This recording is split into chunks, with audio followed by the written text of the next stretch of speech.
7월 29일 새생명의 아침입니다. 기도하시겠습니다. 거룩하신 하나님 아버지, 주님의 거룩하심을 닮아 살아가길 소망합니다.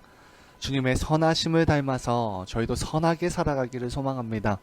부족한 저희들의 능력과 그런 현실이지만 주님이 우리의 삶을 만지시며 말씀과 기도로 우리를 변화시키기를 바라시는 주님의 계획을 신뢰하오니 부족할지라도 믿음으로 담대하게 살아가게 하시고 주님이 우리의 주인이시고 자랑이시자 또한 온전한 안식임을 고백하오니 오늘도 함께하여 주시옵소서. 주님만이 우리의 모든 것임을 고백하며 예수님 이름으로 기도드리옵나이다. 아멘. 오늘 주시는 하나님의 말씀은 사사기 13장 1절에서부터 14절까지의 말씀입니다. 이스라엘 자손이 다시 여호와의 목전에 악을 행하였으므로 여호와께서 그들을 40년 동안 블레셋 사람의 손에 넘겨주시니라. 소라 땅의 단지파의 가족 중에 마노아라 이름하는 자가 있더라.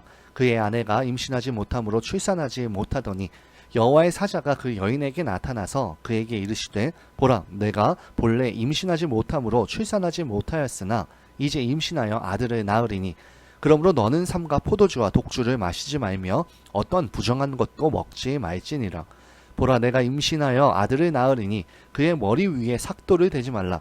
이 아이는 태에서 나옴으로부터 하나님께 바쳐진 나실인이 됨이라.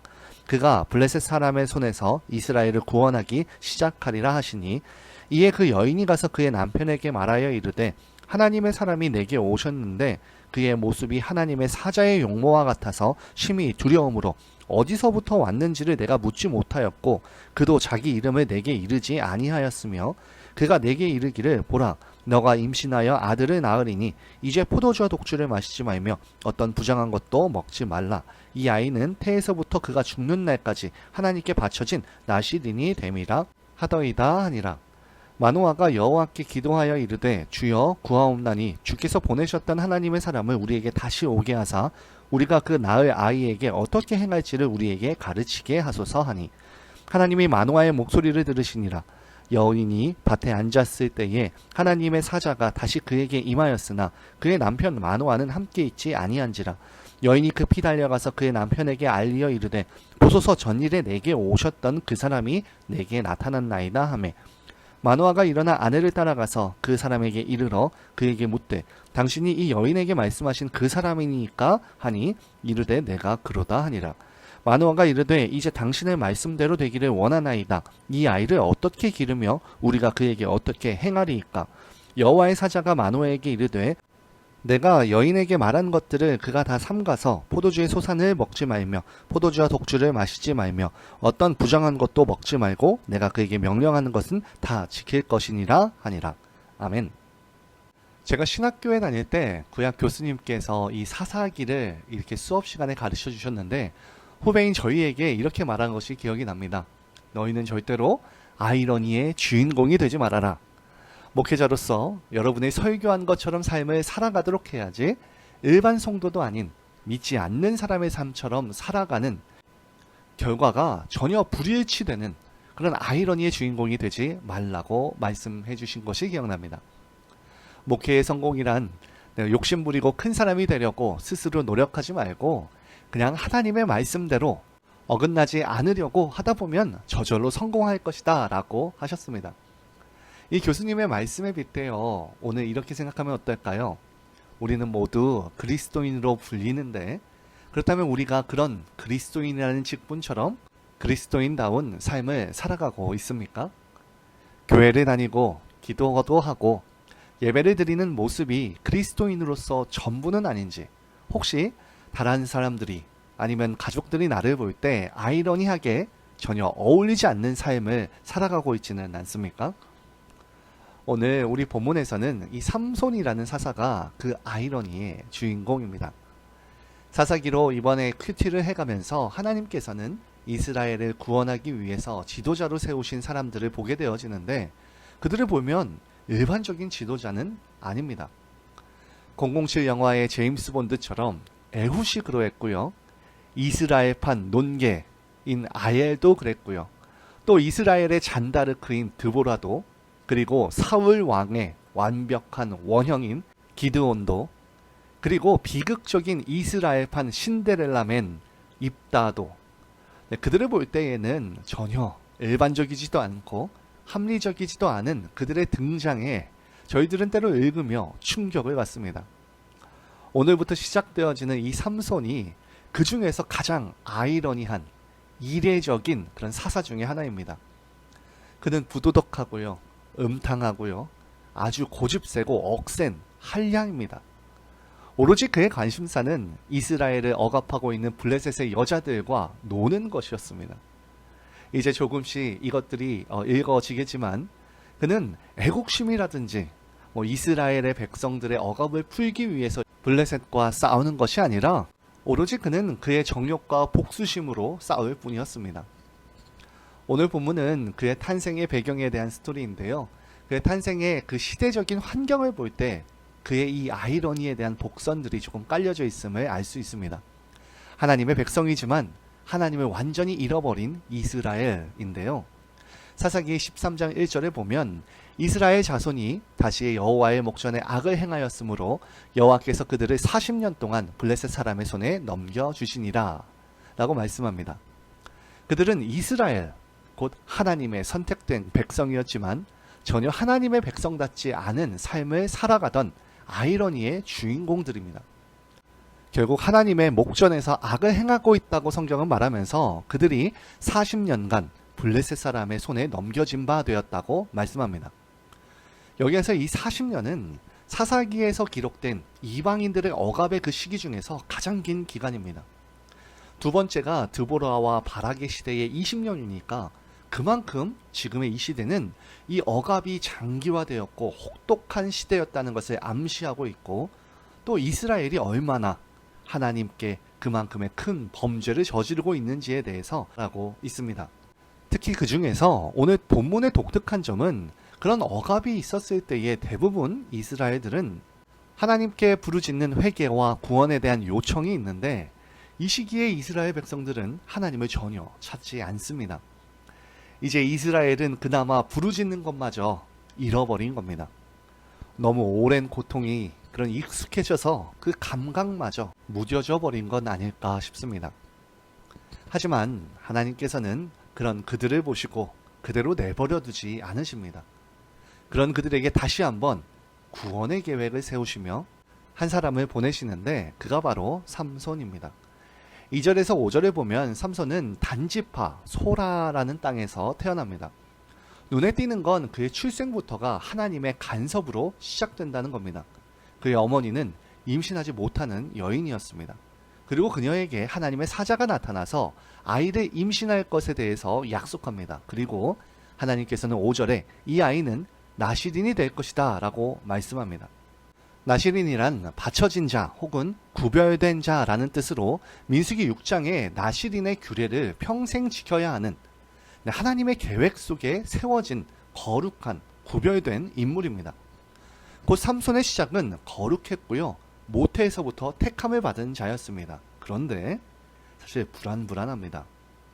6절에서 8절을 보면 삼손의 부모님들의 이야기가 나오는데 삼손의 아버지 마노아의 신앙은 연약했고요. 이해도 참으로 부족합니다. 어떤 학자들은 6절에서 8절의 상황이 굉장히 아이러니하다고도 말하고 있습니다. 왜냐하면 삼손 이야기에서 굳이 정말 눈을 씻고 찾아볼 때 유일한 영웅 같은 인물이 한 명 있다면 바로 이 삼손의 어머니이자 마노아의 아내입니다.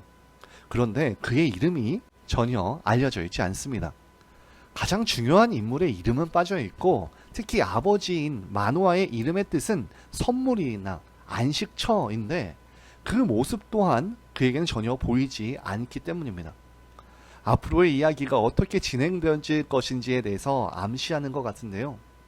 이런 그들에게 천사는 임신할 수 없었던 마노아의 아내에게 찾아와서 아들을 낳을 것에 대해서 선포합니다. 그리고 그에게 두 가지 명령을 내립니다. 한 가지는 이제 특별한 아이를 잉태할 것이니까 포도주나 독한 술을 마셔서는 안 된다는 것이고요. 둘째는 이 아이의 머리카락을 자르지 말라고 하면서 하나님께 나시린으로 바쳐진 자라고 말씀합니다. 천사의 이 선포에 깜짝 놀란 이 여인은 곧장 남편에게 가서 이 사실을 말합니다. 그런데 아내로부터 좋은 소식을 들은 마노아가 아내의 말을 신뢰하지 않는 상황을 봅니다. 그녀의 말이 믿업지가 않아서 하나님께 다시 한번 보내주셨던 하나님의 사람을 보내주셔서 어떻게 키워야 하는지에 대해서 가르쳐달라고 기도합니다. 본래 그에게는요, 사실 더 이상의 정보는 필요가 없었습니다. 모세의 율법에서 어떻게 나시린을 키워야 하는지에 대해서 나와 있었고요. 천사들 또한 이미 아내에게 다 말해주었는데 그것을 신뢰하지 않고 다시 기도하는 겁니다. 그러나 하나님께서는 놀랍게도 그 기도를 들으셨고요. 다시 한번 천사를 보내주십니다. 그리고 다시 온 천사는 이미 그 아내에게 알려준 대로 하면 된다는 것과 술을 먹으면 안 된다는 것을 재확인시켜줄 뿐 새로운 정보는 또한 주지 않습니다. 이것은 전혀 완전치 않은 부모를 이야기하고 있는 겁니다. 당시의 시대의 대표로서 당시의 시대 상황에 대한 이야기를 하고 있는 것인데요. 하나님에 대한 관심보다 자신들의 소망의 해결에만 관심을 둔 그 시대의 상황인 겁니다. 그의 부모의 관심은 온통 아이가 없던 집안에 아들이 태어난다는 사실에만 쏠려져 있습니다. 하나님께서 이 아이를 통해서 이스라엘을 구원하실 것이라는 일에 대해서는 별로 관심이 없는 것 같습니다.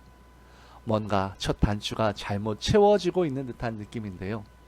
그러나 그래도 그들의 중심에는 하나님의 뜻을 알고자 하는 마음이 있었습니다. 완전한 부모가 아니어도 하나님은 일하십니다. 그들이 완벽해서가 아니라 하나님의 계획이 완전하기 때문입니다. 그리고 그 하나님의 계획과 가장 중요하게 맞닿아 있는 것이 바로 삶입니다. 그것이 잘 드러나는 것이 바로 오늘 본문에서 드러나는 나시린입니다. 오늘 이 삼손 이야기에서의 가장 큰 기둥이 바로 이 나시린인데요. 이것을 놓치면 결코 안 됩니다. 결국 이 나시린이라는 이 정체성이 삶의 큰 기둥이 잊어버려졌을 때 바로 이 아이러니의 주인공이 되어지기 때문입니다. 포도주도 마시지 말고 머리도 깎지 말고 시체도 만지지 말아야 하는 자. 하지만 역설적이게도 삼손은 이 나시린으로 살아가는데 가장 실패한 인물입니다. 하나님께서 구별하셨지만 삶에서는 세상과 하나된 자. 그의 힘은 컸지만 영혼은 연약했고요. 그는 사명을 지녔지만 정욕에 흔들렸던 겁니다. 삼손은 거룩히 구별된 자였지만 그 누구보다도 하나님의 뜻에서 멀어지는 자였습니다. 정욕에 이끌리고 원수와 가까워지고 언약을 가볍게 여겼던 삶. 이보다 더 큰 아이러니가 어디에 있을까요? 하지만 오늘 본문은 그럼에도 불구하고 하나님께서 그를 사용하신다라는 것이 그분의 계획입니다. 삼손은 실패했지만 하나님은 실패하지 않으셨습니다. 그의 어리석음조차도 그의 실수조차도 하나님의 구원 계획을 막을 수는 없었습니다. 오늘 이제 하루라는 이 삶의 도화지 위에 우리 새생명의 가족분들은 어떻게 그리고 누구로서 살아가기 원하십니까? 이름만 그리스도인입니까? 아니면 말씀 앞에 거룩히 구별된 이 나시린과 같은 존재로서 우리의 말과 삶, 태도 그리고 우리의 모든 선택들이 하나님의 뜻에 조율되어져야만 합니다. 혹시 우리가 던지는 무심한 말 한마디, 불신앙의 그런 고백들이 우리의 삶의 발목을 붙잡고 있지는 않습니까? 하나님의 백성이지만 하나님을 잃어버릴 수 있습니다. 거룩히 구별된 자이지만 세상과 섞여 살아갈 수 있습니다. 그러나 하나님의 뜻이 우리를 통해서 드러납니다. 그렇기 때문에 오늘 우리는 우리의 언어와 삶을 점검해 봐야 합니다. 우리를 거룩하게 부르신 하나님의 그 뜻에 맞춰서 발맞추어서 삶을 살아가는 이 거룩히 구별된 그리스도인의 삶을 살아내는 저와 여러분들 되기를 소망합니다. 이 시간 기도 제목을 나누고 기도하기 원합니다. 첫째로 주님, 이름만 그리스도인이 아니라 삶으로 주의 뜻에 합당한 자 되게 하여 달라고. 구별되었지만 하나님을 잃어버린 삼손처럼 살지 않게 하시고 내 정체성과 그리고 삶이 일치되게 하는 주님의 자녀로서의 삶을 살아가게 하여 달라고 기도합시다. 둘째로 환우분들을 위해서 기도합니다. 암으로 신경통으로 두통으로 고생하는 새 생명의 가족들을 불쌍히 여겨주시고 치료에 손을 대셔 낫게 해달라고. 허리와 무릎 그리고 어깨의 근육과 관절을 주님께서 튼튼하게 하여 주셔서 통증과 아픔을 없애주시고 주님의 사역을 하는데 부족함이 없게 하여 주시옵소서. 무엇보다 우리의 마음속에 있는 불평과 두려움 속에 믿음을 주셔서 신앙인으로서 기쁨과 감사함으로 살아가는 저희 새생명의 고통 중에 있는 가족들을 위해서 기도해 주시고요. 개인 기도 하시겠습니다.